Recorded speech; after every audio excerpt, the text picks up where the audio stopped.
Hello. I have always slept light. Maybe it is because I am a mechanic by trade. You spend years listening to engines, learning to catch the wrong sound before something blows apart, and it kind of sticks with you. That night, stretched out in our king-size bed that cost more than what I paid for my first ride, I was lying there listening to my wife's breathing. And I could tell something was off. Her name was Holly, and lately, she had been coming home later and later from her public relations job downtown. Client dinners, she would say, giving me a quick kiss with lips that tasted like fancy wine and dishonesty. But that night she staggered in at 2:30 in the morning, smelling like some man's cologne. Definitely not mine. My head already hurt. I had been getting stress headaches nonstop ever since Holly started that new job half a year ago. Trying not to wake her, I slipped out of bed and headed to the bathroom to look for pain medicine. The cabinet was empty except for her lineup of anti-aging creams that cost more per ounce than gold. Then I remembered she kept a bottle of pills in her purse downstairs. Her purse was sitting on the marble kitchen counter like a little shrine to how expensive her taste had gotten. A $2,000 Hermes bag she once called an investment. I opened it and dug around, moving receipts, lipsticks, and breath mints. My fingers hit something I did not expect, a small gift box wrapped in fancy paper with a silk ribbon. The tag said, "From my darling Holly, to remember what you have been missing. Love, T, not E," which would have been me, Ethan, her husband of 8 years. I knew I should have put that box right back where I found it. Should have shut the purse, taken a couple of pills, and pretended I never saw anything. But curiosity ruins more than cats. It ruins marriages too. Inside the box, sitting in tissue paper like some kind of sick joke, was a plaster mold. A full, detailed, anatomically precise cast of another man's private parts. My brain kicked into mechanic mode, and I caught myself noticing the craftsmanship. Professional materials, clean lines, obviously not a prank kit someone bought at a gas station. The note underneath was worse. "This will remind you of a real man, which you have never had. I cannot wait for our weekend in the mountains. Trent." The name hit me right away. Trent Walker, that hotshot tech founder who had been splashed all over the local news lately. Young, stupid rich, and apparently proud enough of himself to commission artwork of his own anatomy. I just stood there in my boxers and old t-shirt, holding solid proof of my wife's affair, and something icy slid into my chest. Not anger, at least not yet. Something colder. Something that thinks before it burns. My wedding ring caught the glow from the lights under the cabinet. Simple white gold band. Holly always wanted me to upgrade after her career started taking off, but I never did. That ring had meaning. Without even thinking, I slipped it off and tried it on the plaster cast. Perfect fit. It slid right around the base like it had been custom-made. I barked out a laugh, alone in my kitchen at 3 in the morning, because the whole thing was so damn ridiculous. Me, standing there holding a replica of another man's body part with my wedding ring sitting on it like some twisted engagement. I rewrapped the box carefully, left my ring right where it was, and put everything back into Holly's purse. Then I went upstairs, lay down beside my cheating wife, and waited for the sun to come up. I did not sleep a single minute. I just listened to her calm, innocent breathing and made plans. Holly expected breakfast in bed every Saturday. It was one of those habits she carried over from our newlywed days, back when I thought her little demands were cute, not obnoxious. She usually slept until 10, stretched like a spoiled house cat, and told me she was absolutely starving. That Saturday, I was prepared. I made her usual spread: Greek yogurt with organic berries, fresh squeezed orange juice, and coffee brewed from beans so pricey they should have come with their own security guard. I arranged everything on the silver tray her mother gave us, complete with a cloth napkin, a single flower in a little vase, and that gift box placed right beside the coffee cup. "Good morning, beautiful," I said, setting the tray on her nightstand. "I found something interesting in your purse last night." Holly sat up, her blonde hair falling into that messy, perfect style she spent 20 minutes achieving. She wore a silk nightgown that probably cost more than some folks pay in rent. Her eyes locked onto the box instantly. "Ethan, I can explain." "Oh, I am sure you can," I said. "But why not open it first?" I added a little something. Her hands shook while she untied the ribbon. The tissue paper rustled. Then she saw it. The plaster cast with my wedding ring still wrapped around it like a sick joke. The color drained straight out of her face. "Ethan, listen." "You know, Holly," I said, sitting on the edge of the bed like we were talking about the weather. I have to admit, Trent has a certain sense of humor and access to some very professional molding supplies. Her mouth opened, but nothing came out. But here is the part that sticks with me, I continued. My ring fits him perfectly. Kind of makes you wonder about that whole real man comment, does it not? She clutched the bedsheet to her chest, like fabric could shield her from what she had done. It is not what you think. It is exactly what I think, I said. The only thing I do not know is how long this has been going on. I stood and pulled my shirt straight. But do not bother trying to explain anything, I said. I have a lawyer to talk to. Ethan, please, Holly begged. We can fix this. I stopped in the doorway and looked back at her. You wanted to remember what a real man feels like, I said quietly. Congratulations. You are about to find out what one does when he is done being played for a fool. Her voice followed me down the stairs, calling my name over and over. I did not answer. I was already out the door. My lawyer was Mira Chun, a woman who could take apart a contract the way I take apart an engine. She wore $1,000 suits and carried herself like she was carved out of confidence. Her office downtown was all sharp lines, chrome, and glass meant to intimidate people. Today, that was exactly what I needed. Jesus Christ, Ethan, she said after I handed her the pictures I had taken of the gift box and its contents. She actually kept this. Looks like Trent wanted her to have a souvenir, I said, leaning back in the leather chair across from her. She shook her head and exhaled. All right, what are you hoping to do here? What are my options? A slow, predatory smile spread across her face. In a no-fault state, adultery does not affect the divorce decision itself. But humiliation, asset division, reputation damage? Oh, we can absolutely work with this. She pulled out a yellow legal pad and clicked her pen. Tell me about your finances. Joint accounts, I said. But I have been the main earner until she got her promotion. The condo is under both our names, but I paid the down payment out of my business account before we ever got married. Business assets. Hammond Restoration belongs to me alone. Started it 3 years before I met her. Classic cars, antique safes, precision metal work. Been doing well, better than her public relations job until she moved up the ladder. Mira nodded while she wrote. We will need everything. Bank statements, credit card logs, any proof of money she spent on the affair. I already started, I said, sliding a flash drive across her desk. My buddy Randy Kowalski recovered the deleted files from her laptop. Turns out Holly kept a thorough record of her little side romance. Mira raised her eyebrows. Randy, the tech guy who sets up your security systems? That is him. Holly never changed her cloud backup password. Still using our anniversary date. Not exactly brilliant security planning for someone sneaking around. Mira plugged in the flash drive and started scrolling. Her eyebrows climbed so high they nearly hit her hairline. These are explicit, she said, and timestamped back for months. Hotel receipts too, charged to your joint card. The Ritz, most of them.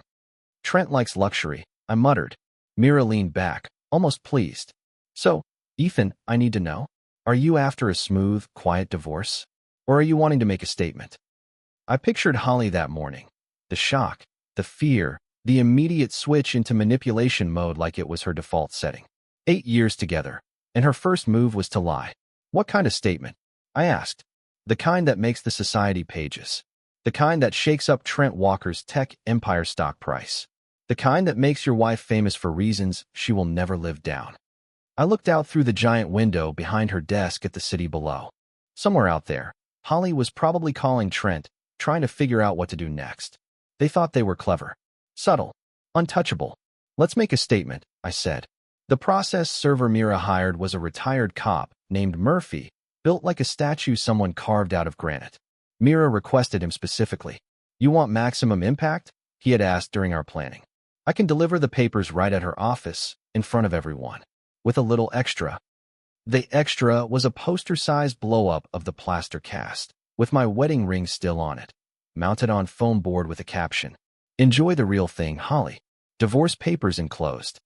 On Monday at 2:30 in the afternoon, Murphy called me. Package delivered, Mr. Hammond. The whole office got an eyeful. I was in my workshop, pretending to rebuild a 1967 Mustang engine, but really just staring at the phone waiting for his call. How did she react? Like a deer caught in headlights, Murphy said. Tried to snatch the poster, but I had it on an easel in the lobby before she even saw me. The security cameras caught everything. Her coworkers too. He chuckled. Let's just say nobody is getting any work done at that office this week. 20 minutes later, my phone rang. Holly. I answered calmly.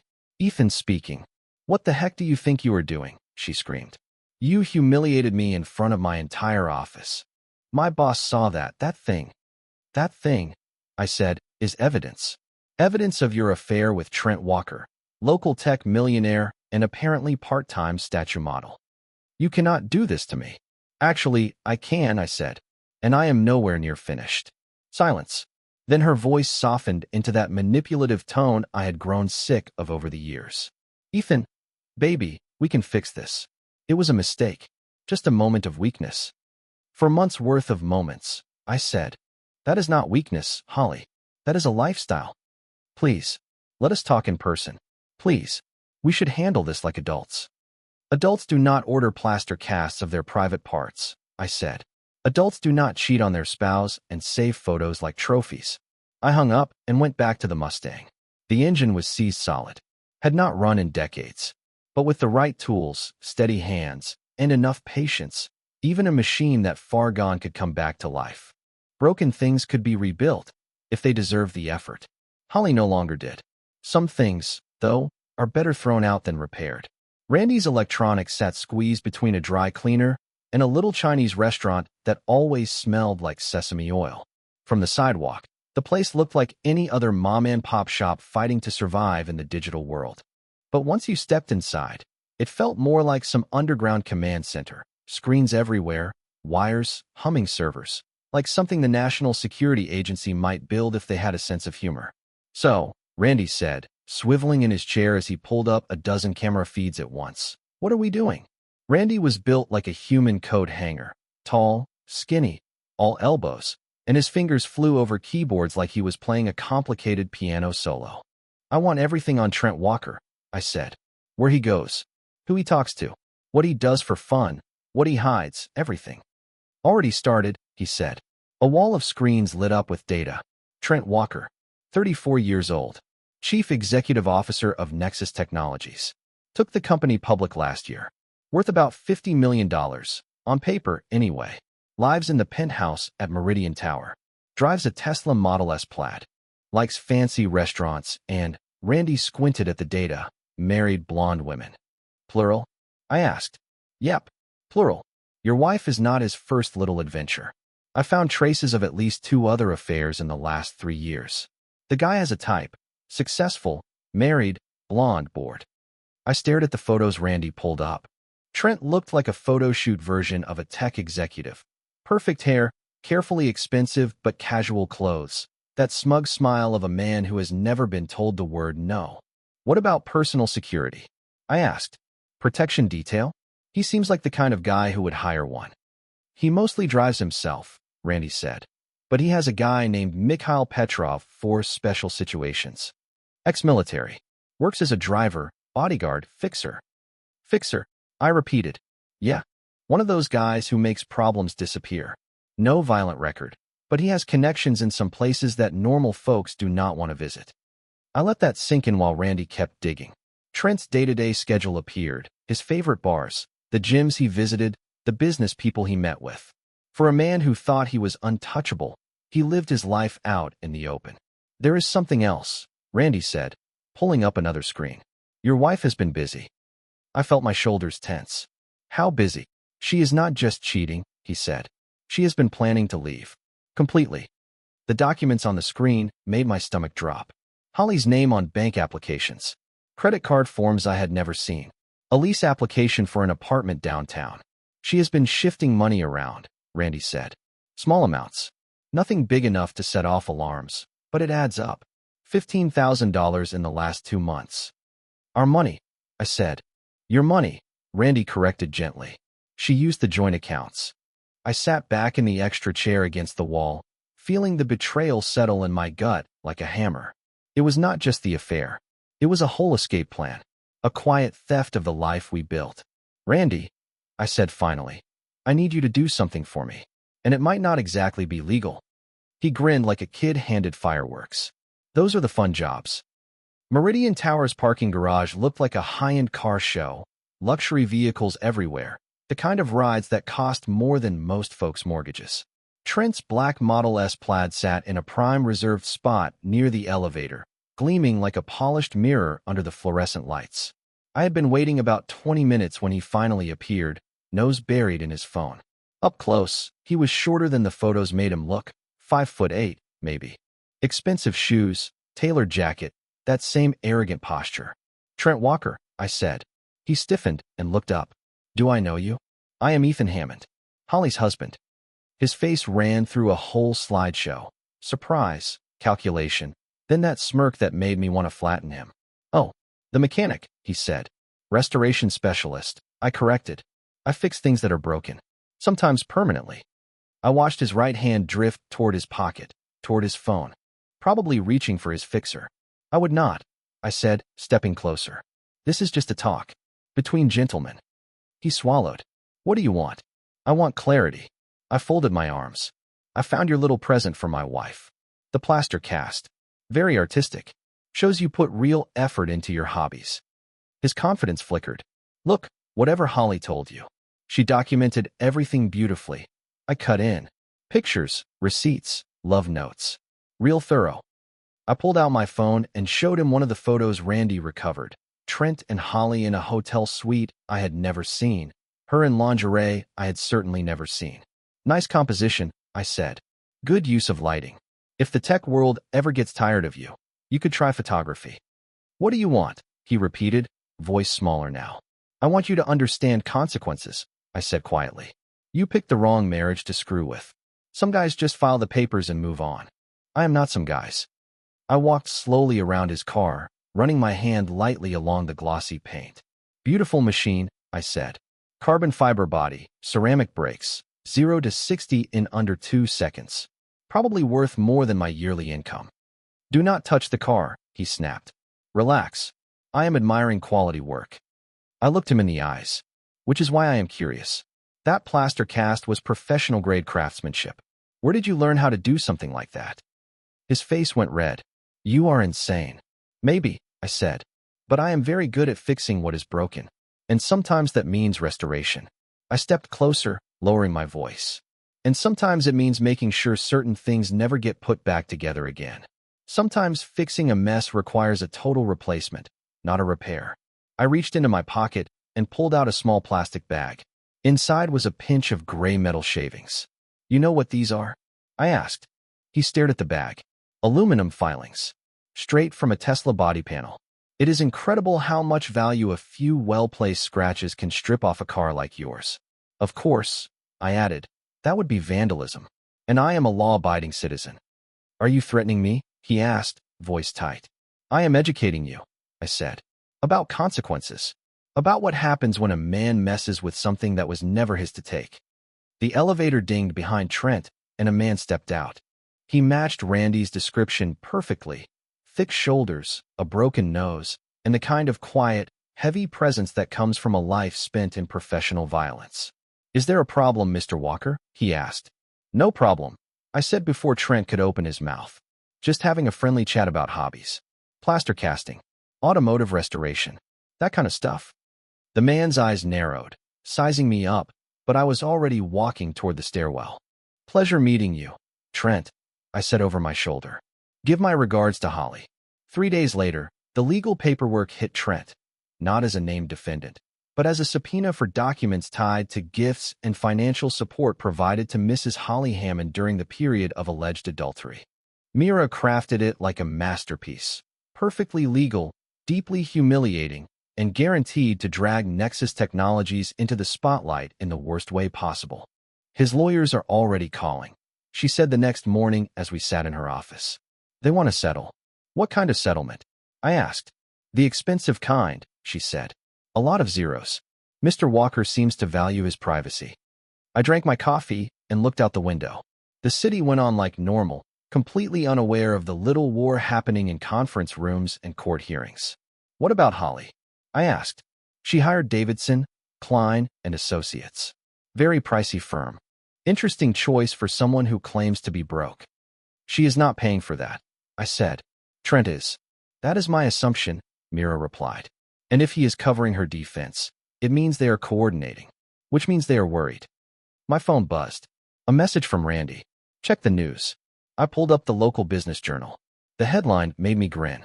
Nexus Technologies stock drops amid chief executive officer scandal rumors. Looks like the story is spreading, I told Mira.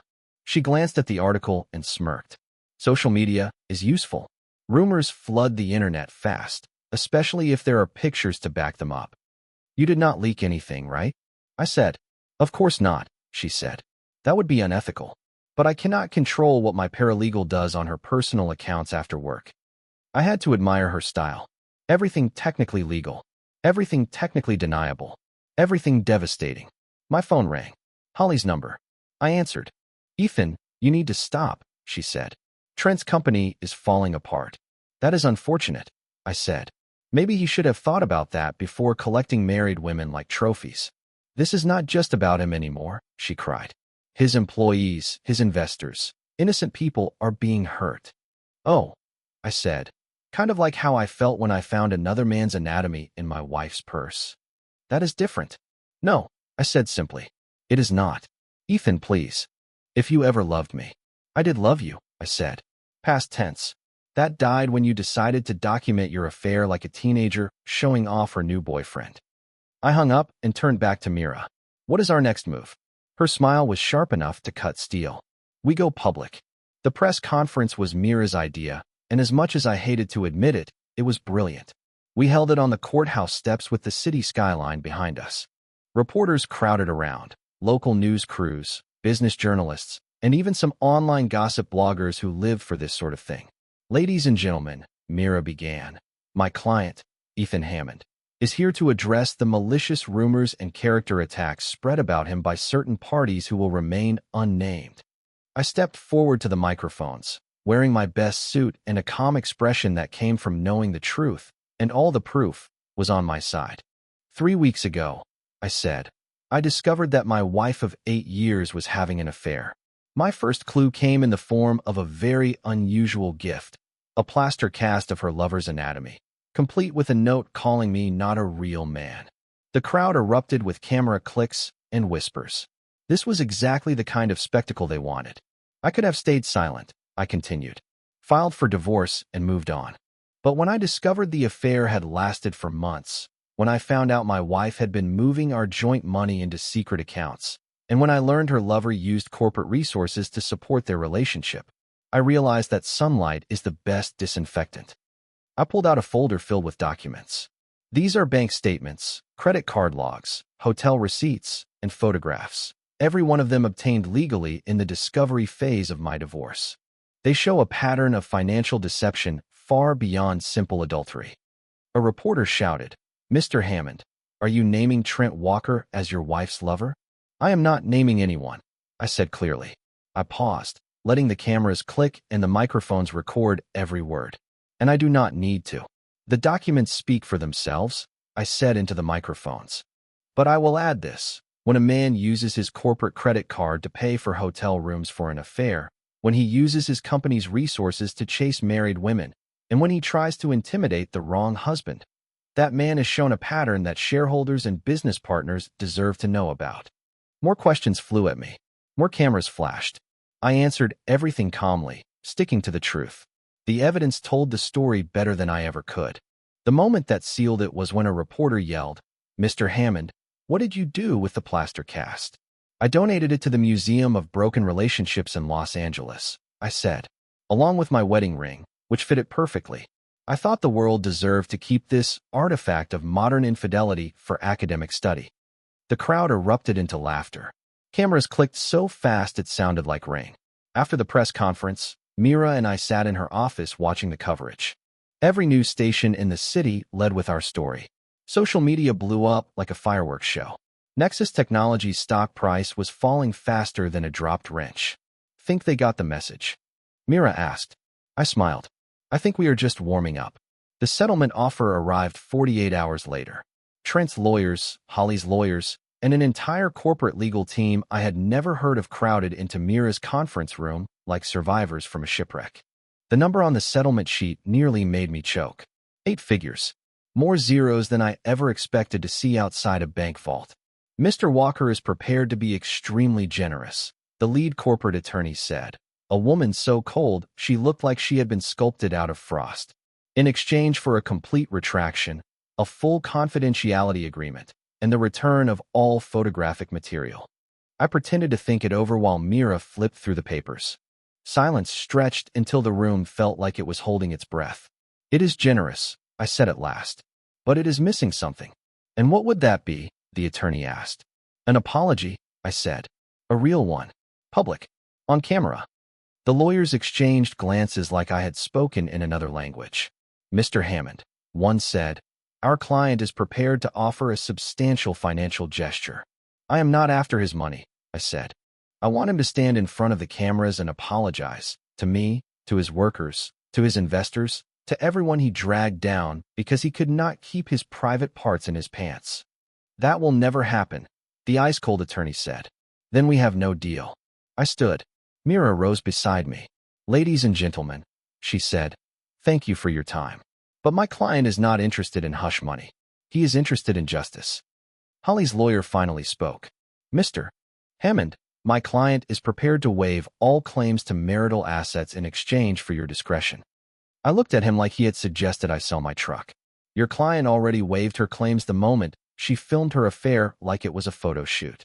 The only thing she will get in this divorce is whatever a judge decides she deserves, which, based on the evidence, will be just enough bus fare to leave town. You are being unreasonable, he snapped. I am being proportional, I said. You want unreasonable? Keep pushing. We left them staring at the table, probably dialing Trent and Holly to tell them the crazy mechanic refused their payoff.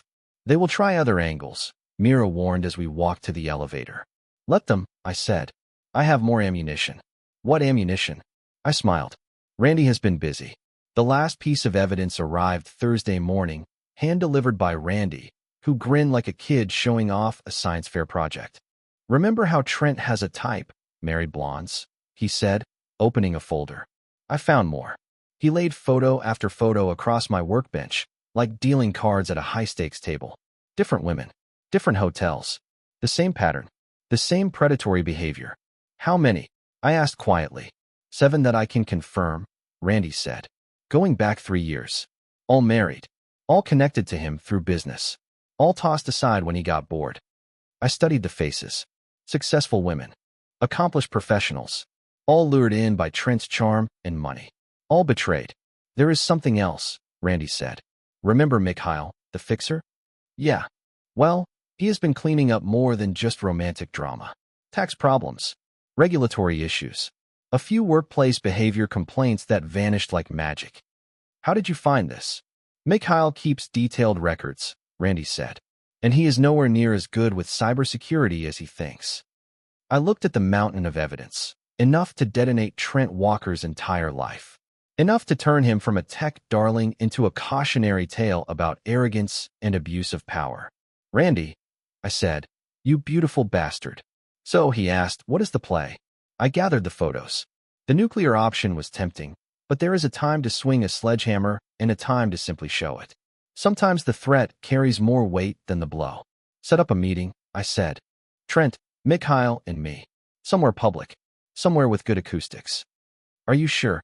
Randy asked. It is time to finish this. The meeting was set for Saturday afternoon at Riverside Park, right by the fountain where families fed ducks and little kids tossed bread. Neutral ground. Public space. Plenty of witnesses. Trent arrived first. He looked worn down, eyes sunken, hair unstyled. Like the weeks of chaos had chewed him up. His stock was still crashing. Business partners were abandoning him. The tech media circled him like scavengers.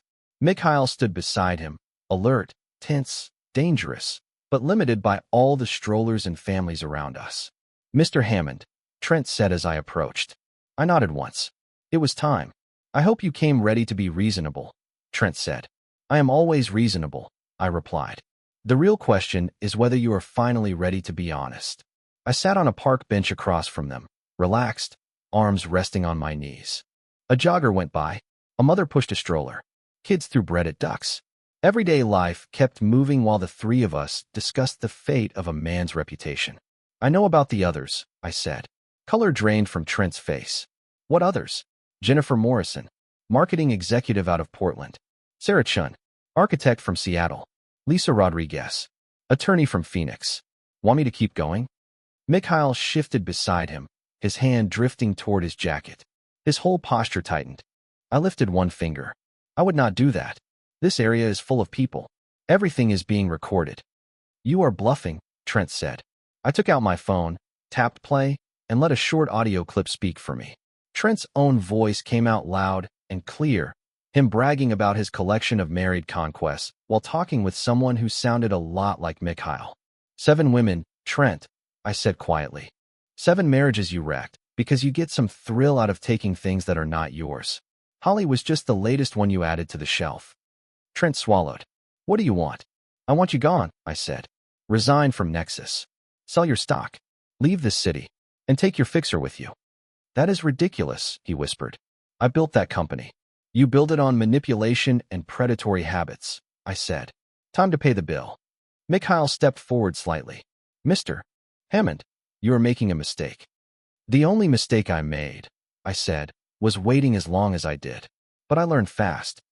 I stood, brushed non-existent dirt from my jacket, and looked Trent square in the eyes. You have 24 hours to announce your resignation. If you do not, everything goes public. All of it. The affairs, the cover-ups, the pattern. Your choice. And if I refuse, he asked weakly, then you will see what a real man does when he is finished being reasonable. I walked away, leaving them frozen beside the fountain while families tossed bread to ducks like nothing unusual had happened. Trent Walker's resignation hit the news the following Monday morning. Personal reasons and pursuing new opportunities were the official explanations. But anyone with a functioning brain could read between the lines. Nexus Technologies stock stopped falling.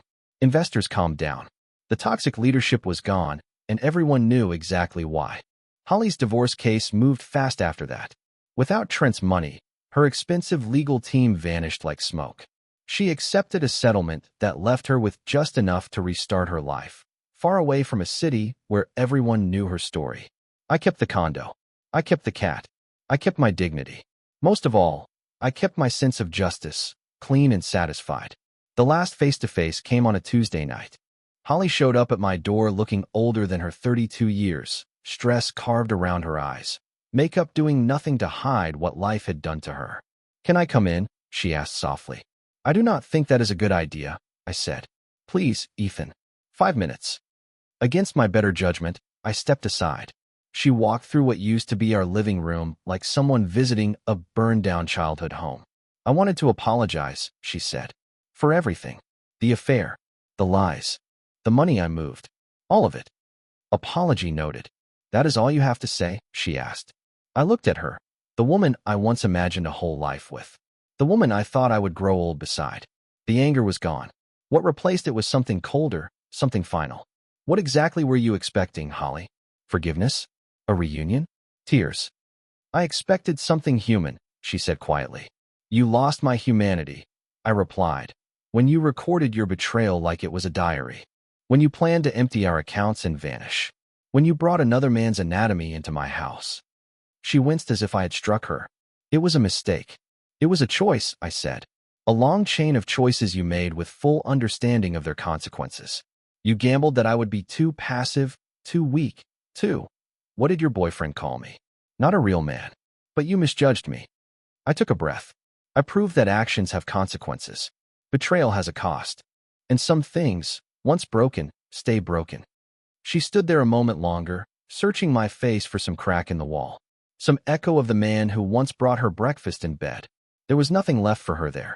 Goodbye, Ethan, she whispered. Goodbye, Holly. She walked out of my door and out of my life. I never saw her again. 6 months later, I was back in my workshop restoring a 1969 Camaro engine that had spent 3 decades rusting in a barn. The work was steady and honest, metal responding exactly the way it should when treated right. Randy showed up with 2 coffees and the day's gossip. Heard from Mira lately? She sent a Christmas card. I said. Her business is booming. Turns out a lot of people want justice instead of polite settlements. And Trent? Randy asked. He moved to Silicon Valley, I said. Started another company. But the investors did their homework this time. He has a very short leash and a swarm of oversight. Think he learned anything? I tightened a bolt until it clicked into place. Some folks learn, I said. Others just get better at hiding. What about you? Any regrets?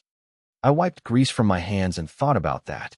The humiliation, the public burn, the total collapse of my marriage. Then I shook my head. Randy, you know the difference between restoration and revenge? What is it?